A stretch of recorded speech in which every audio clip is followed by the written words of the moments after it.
আশির দশকে বলিউডের অন্যতম জনপ্রিয় মুখ রতি অগ্নিহোত্রী, এক দুজে কে লিয়ে, কুলি সহ একাধিক হিট ছবির নায়িকা তিনি।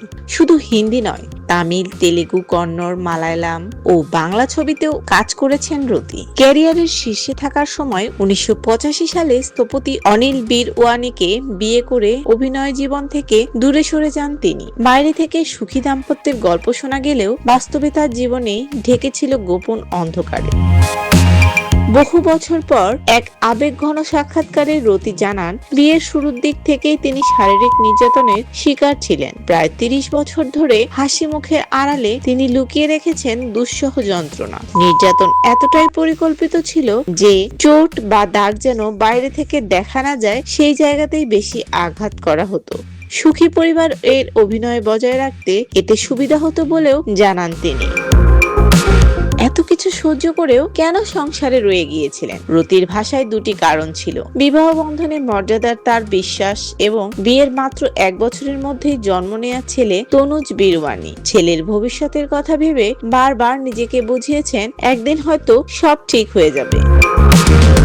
কিন্তু 2015 সালে 7ই মার্চ পরিস্থিতি বদল ঘটে। সেদিন তনুজ পুনেতে শুটিং এ ছিলেন। হঠাৎ এক সহিংস ঘটনার পর রতি বুঝে যান এভাবে আর চলতে পারে না। তার বয়স তখন 54। নিজের জীবন নিয়ে আতঙ্কিত হয়ে পড়েন তিনি সিদ্ধান্ত নেন এবার শেষ পর্যন্ত লড়াই করবেন। 1 সপ্তাহ পর রতি একাই পুলিশ স্টেশনে গিয়ে প্রথমবারের মতো নির্যাতনের অভিযোগ দায়ের করেন। ঘটনাটি জানতে পেরে ছেলে তনুজ নিঃশর্তভাবে মায়ের পাশে দাঁড়ান। তিনি ওরলির ফ্ল্যাট ছেড়ে মায়ের সঙ্গে থাকতে শুরু করেন। তবে বাবার সাথে সম্পর্ক মেরামতের চেষ্টা করলেও রতি আর ফিরে যাননি সেই বাসায়। নতুন শুরুর জন্য তিনি চলে যান লোনাভালার বাংলোতে।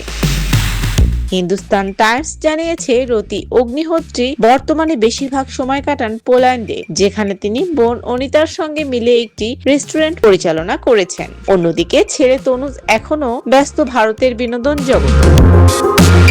দীর্ঘ নির্যাতন সয়ে অবশেষে মুক্তি। রতি অগ্নিহোত্রীর সাহসী সিদ্ধান্ত আজও আলো ফেলে নারীর আত্মমর্যাদা ও বাঁচার লড়াইয়ের উপর।